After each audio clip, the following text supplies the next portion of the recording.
to Dr. Lewis.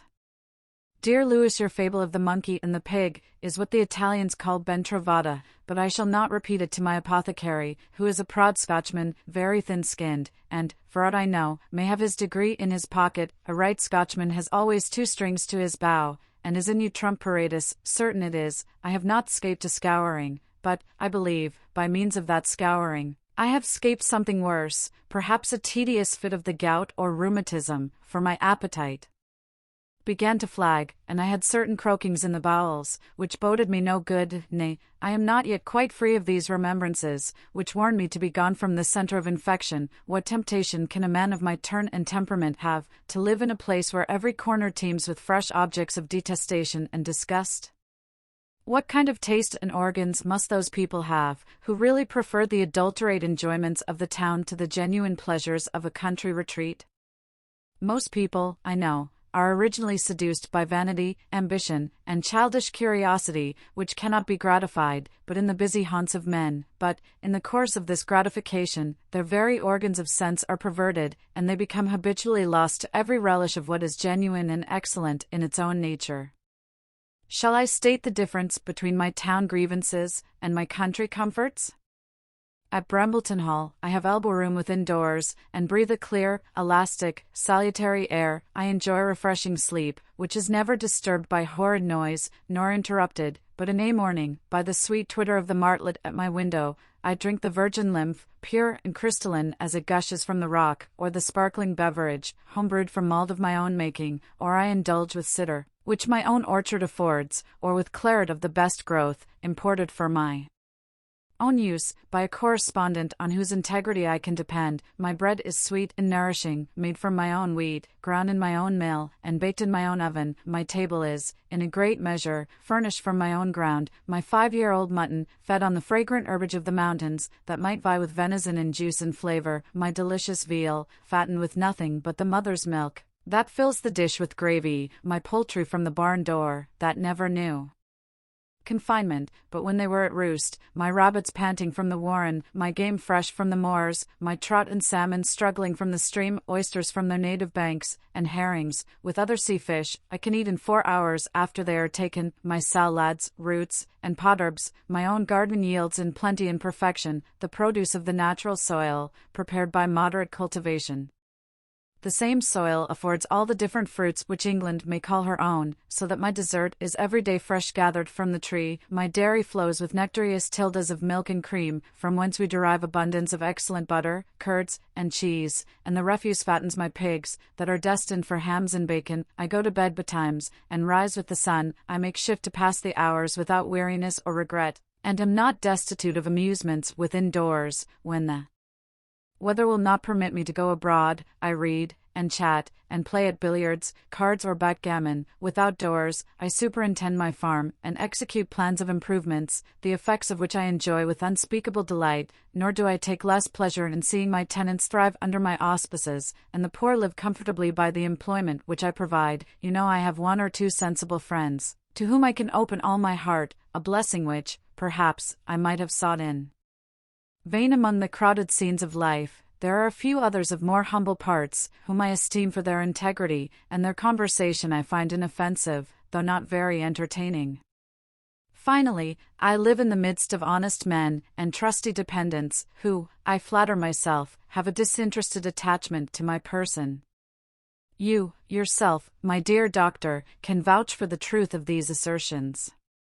Now, mark the contrast at London. I am pent up in frowsy lodgings, where there is not room enough to swing a cat, and I breathe the steams of endless putrefaction, and these would, undoubtedly, produce a pestilence, if they were not qualified by the gross acid of sea coal, which is itself a pernicious nuisance to lungs of any delicacy of texture. But even this boasted character cannot prevent those languid, sallow looks, that distinguish the inhabitants of London from those ruddy swains that lead a country life. I go to bed after midnight, jaded and restless from the dissipations of the day. I start every hour from my sleep, at the horrid noise of the watchman bawling the hour through every street, and thundering at every door, a set of useless fellows, who serve no other purpose but that of disturbing the repose of the inhabitants, and by 5 o'clock I start out of bed, in consequence of the still more dreadful alarm made by the country carts, and noisy rustics bellowing green Peas under my window.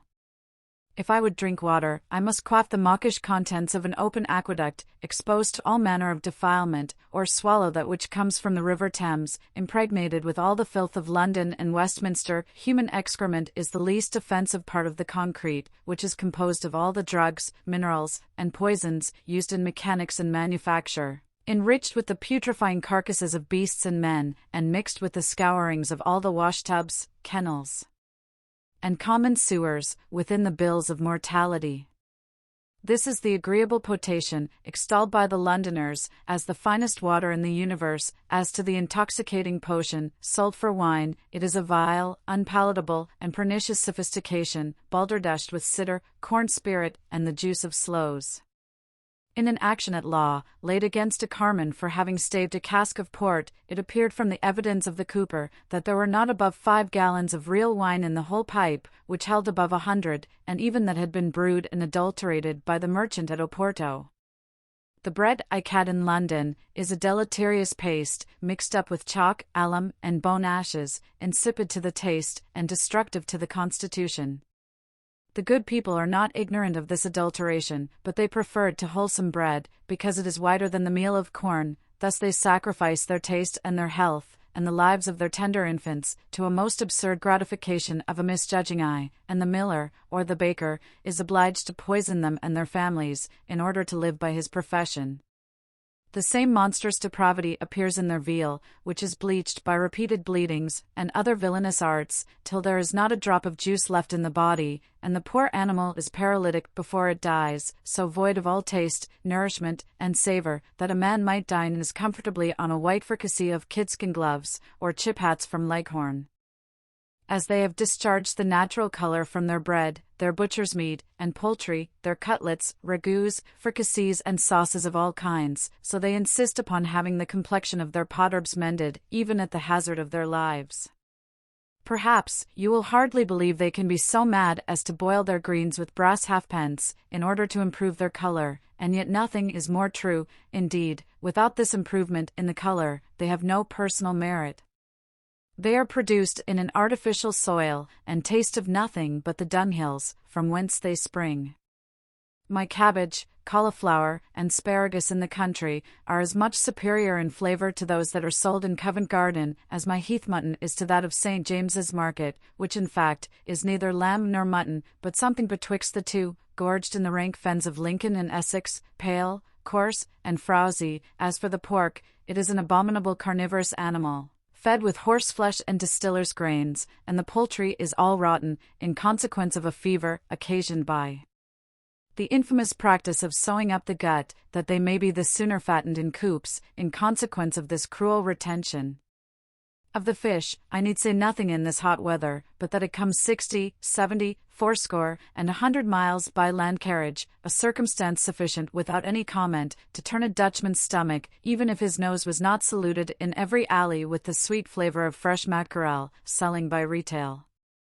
This is not the season for oysters. Nevertheless, it may not be amiss to mention that the right Colchester are kept in slime pits, occasionally overflowed by the sea, and that the green colour, so much admired by the voluptuaries of this metropolis, is occasioned by the vitriolic scum which rises on the surface of the stagnant and stinking water. Our rabbits are bred and fed in the poulterer's cellar, where they have neither air nor exercise, consequently they must be firm in flesh, and delicious in flavour, and there is no game to be had for love or money.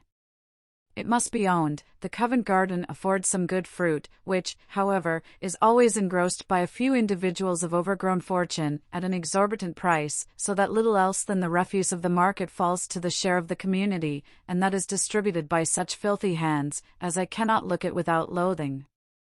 It was but yesterday that I saw dirty Barrow Bunter in the street, cleaning her dusty fruit with her own spittle, and, who knows, but some fine lady of St. James's Parish might admit into her delicate mouth those very cherries, which had been rolled and moistened between the filthy, and, perhaps, ulcerated chops of a St. Giles's huckster. I need not dwell upon the pallid, contaminated mash, which they call strawberries, soiled and tossed by greasy paws through 20 baskets crusted with dirt. and then presented with the worst milk, thickened with the worst flour, into a bad likeness of cream, but the milk itself should not pass unanalyzed, the produce of faded cabbage leaves and sour draff, lowered with hot water, frothed with bruised snails, carried through the streets in open pails, exposed to foul rinsings, discharged from doors and windows, spittle, snot, and tobacco quids from foot passengers, overflowings from mud carts, spatterings from coach wheels, dirt and trash checked into it by roguish boys for the joke's sake, the spewings of infants, who have slabbered in the tin measure, which is thrown back in that condition among the milk, for the benefit of the next customer, and, finally, the vermin that drops from the rags of the nasty drab that vents this precious mixture under the respectable denomination of milkmaid. I shall conclude this catalogue of London dainties with that table beer, guiltless of hops and malt, vapid and nauseous, much fitter to facilitate the operation of a vomit than to quench thirst and promote digestion, the tallowy rancid mass, called butter, manufactured with candle grease and kitchen stuff, and their fresh eggs, imported from France and Scotland. No. All these enormities might be remedied with a very little attention to the article of police or civil regulation, but the wise patriots of London have taken it into their heads that all regulation is inconsistent with liberty, and that every man ought to live in his own way, without restraint, nay, as there is not sense enough left among them to be discomposed by the nuisance I have mentioned, they may, for aught I care, wallow in the mire of their own pollution. A companionable man will, undoubtedly, put up with many inconveniences for the sake of enjoying agreeable society. A facetious friend of mine used to say, the wine could not be bad, where the company was agreeable, a maxim which, however, ought to be taken cum grano salis. But what is the society of London, that I should be tempted, for its sake, to mortify my senses, and compound with such uncleanness as my soul abhors? All the people I see are too much engrossed by schemes of interest or ambition to have any room left for sentiment or friendship. Even in some of my old acquaintance, those schemes and pursuits have obliterated all traces of our former connection. Conversation is reduced to party disputes and a liberal altercation, social commerce, to formal visits and card-playing. If you pick up a diverting original by accident, it may be dangerous to amuse yourself with his oddities. He is generally a Tartar at bottom, a sharper, a spy, or a lunatic. Every person you deal with endeavors to overreach you in the way of business. You are preyed upon by idle mendicants, who beg in the phrase of borrowing, and live upon the spoils of the stranger. Your tradesmen are without conscience, your friends without affection, and your dependents without fidelity. My letter would swell into a treatise, were I to particularize every cause of offense that fills up the measure of my aversion to this, and every other crowded city. Thank heaven, I am not so far sucked into the vortex, but that I can disengage myself without any great effort of philosophy from this wild uproar of knavery, folly, and impertinence. I shall fly with double relish to the serenity of retirement, the cordial effusions of unreserved friendship, the hospitality and protection of the rural gods, in a word, the jucunda oblivia vitae, which Horace himself had not taste enough to enjoy. I have agreed for a good travelling coach and four, at a guinea a day, for 3 months certain, and next week we intend to begin our journey to the north, hoping still to be with you by the latter end of October. I shall continue to write from every stage where we make any considerable halt, as often as anything occurs, which I think can afford you the least amusement.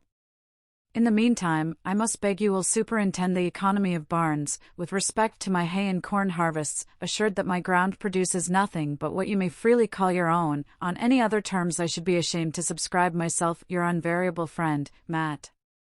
Bramble, London, June 8th.